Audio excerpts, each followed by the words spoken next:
Good evening. It's a beautiful fall day, October 28th. A week to go for the election. Whoever may hear this, this is more of a prayer from myself to God and anybody that would listen. Just a few thoughts of the choice before us. For those Christians out there that are thinking it is no longer relevant to vote, or they can't stomach the idea of voting for either candidate. And I would hope they'd know which one they could vote for at all. The choice before us is plain. To quote Supreme Court Justice Peter Marshall, I think he said this back in the 50s, I think it was 1956. The choice before us is plain. It's Christ or chaos. Okay? It's only part of the quote of what he said, but the choice before us is plain, folks.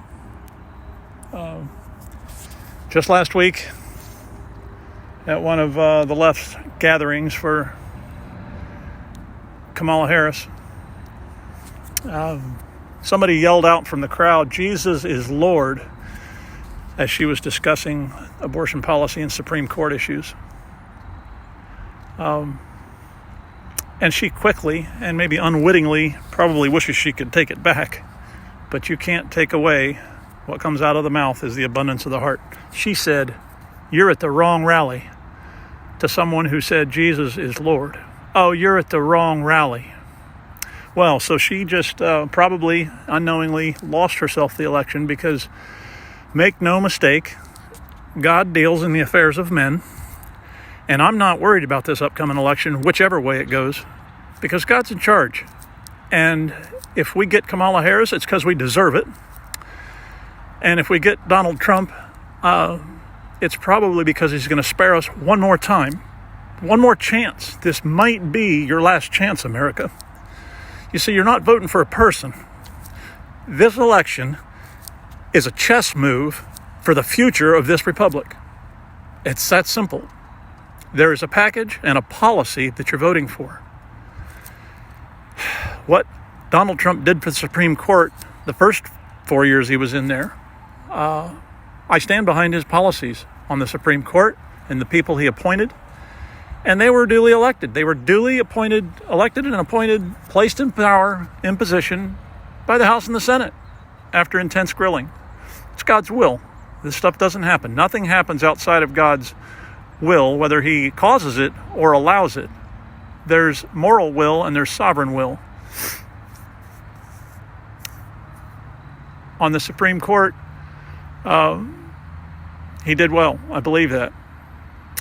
In regards to any decision that was made. Look them up. If you look at the justices that were placed by the previous Democratic and left-handed administrations, you have Justice Sotomayor, who's divorced, and she's a distinct, clear ally of the LGBTQ community. I'm not here to disparage anybody. You can look at their voting records.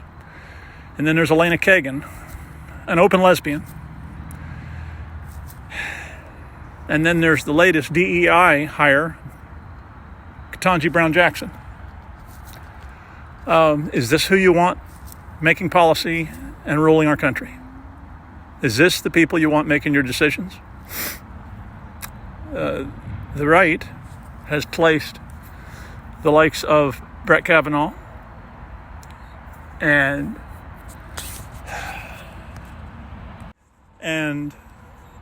Amy Coney Barrett and Neil Gorsuch, all well-versed constitutionalists, Americans who understand the principles in the Supreme Court. They understand the underpinnings of this country.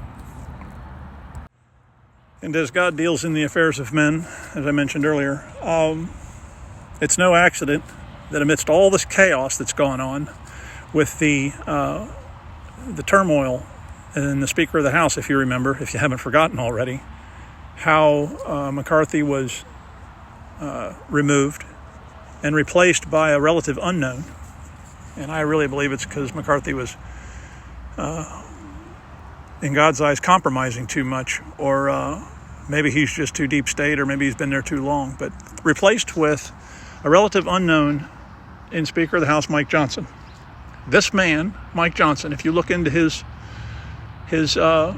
speeches and lectures and deliveries, understands the authority and the principle and the boundaries of his position, not only as Speaker, but of the American government. He understands how it works, how it's supposed to work, and what its limits and boundaries are to be.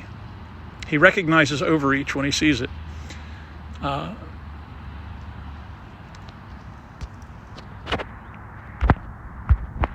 So it's no accident that he was placed in this position, because the Speaker of the House is third in line for the presidency should anything happen to the first two. Regardless of party, the Speaker of the House takes over as president. And with all that's going on in our world, if you cannot recognize the thread that we're hanging by, with all that's going on in the world and all that's going on in our country, God is trying to get our attention through storms, through political turmoil, through border crossings, there are so many scriptural parallels to what is happening to this country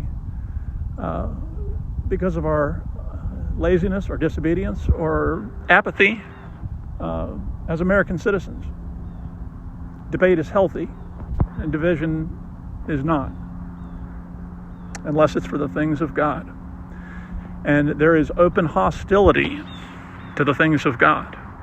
And I'm not calling Donald Trump a savior, do not get me wrong, but it's no accident that he has survived not one but two assassination attempts. He's survived 6, 7, 8 years now, going on 8 years of slander from the day he took office. They all loved him until he didn't. And as soon as he gained popularity, before he got elected the first time, the media turned on him. All his supposed friends that had him on all the talk shows turned on him. And it's just been an uphill battle for him ever since. If you cannot recognize the demonic influence and it's just pure hatred, it's a derangement of hatred for this man. And it's what he stands for. It's not so much him. Again, it's not personality. It's not person. It's a package, and it's the package they hate. It is the package they hate. It's the package of pro-life. It's the package of liberty. All the things contained in the platform, and no, it's not a perfect platform, far from it. Both sides got their hands in the cookie jar, and I recognize that there is a uniparty, there is a deep state. I'm not going to deny that. There's no doubt that there are underpinnings of influence that would horrify us if we knew the depth of the depravity. But you still have a choice, and you can still go vote. And if the elections aren't fair, God still sees your heart and still sees how you voted and how you tried. Don't be left on the sidelines and have to answer him one day when he says, "Where were you on election day? You 40 million worthless Christians that would not vote. Depart from me. I never knew you." We have been given the gift of representative government, and we're wasting it. We're squandering it over personality differences. You've been duped and brainwashed by the national news media to not care who gets in as long as it's not Donald Trump, or not care who gets in as long as it's not Kamala Harris. Divide and conquer. I recognize the two-party system is definitely can be used as a divide and conquer mechanism, and that's what's happening to us, as evidenced by any time a third party gets any traction, they're destroyed. They nip that in the bud. They did it with Ross Perot, and they just most recently did it with RFK. There's been third-party candidates that have come and gone with 15, 20, 25% of the support. Just think hard, folks. And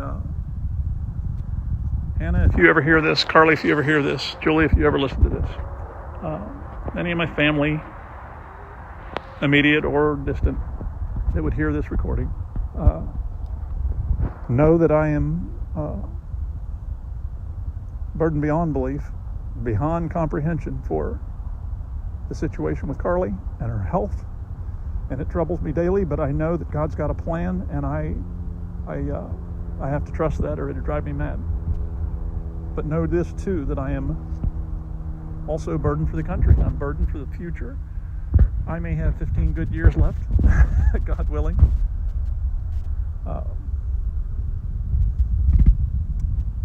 But it's a burden. It's a burden of truth. And people that know what we know as Christians, we've got to speak up. We've got to occupy till he comes. We've got to. So just know what's at stake and get out and vote now and in the future if we still have future elections. Don't want this to be a damper or a doomsday. It's just the reality of things, folks, in my mind. Everybody says, oh, the next election's the most important. Well, they are, and it's intensifying. Maybe because I'm older, I'm becoming more aware, or maybe because they actually are intensifying. There's good men up there. There's good people. There's a good platform. If you listen to J.D. Vance, he's intelligent, he's articulate. If you listen to Vivek Ramaswamy, probably didn't gain the support just because of his name, but that guy's brilliant. And yeah, you can say he came from a rich family, but you can say that about a lot of people that make it that far. You look at the people that are around him, and I never thought I'd like a Kennedy, but John F. Kennedy is a far better Republican as a Democrat than today's Republicans are. So, yeah, lots of good people that Trump can put around him, that have come around him. They've rallied around him. Kristi Noem, governor of South Dakota, North Dakota, she's a Dakota governor. There's good people. There's good people around him. It's not a person, it's a package. It's a platform. And you can choose it. It's Christ or chaos. It's the platform of life or the platform of death.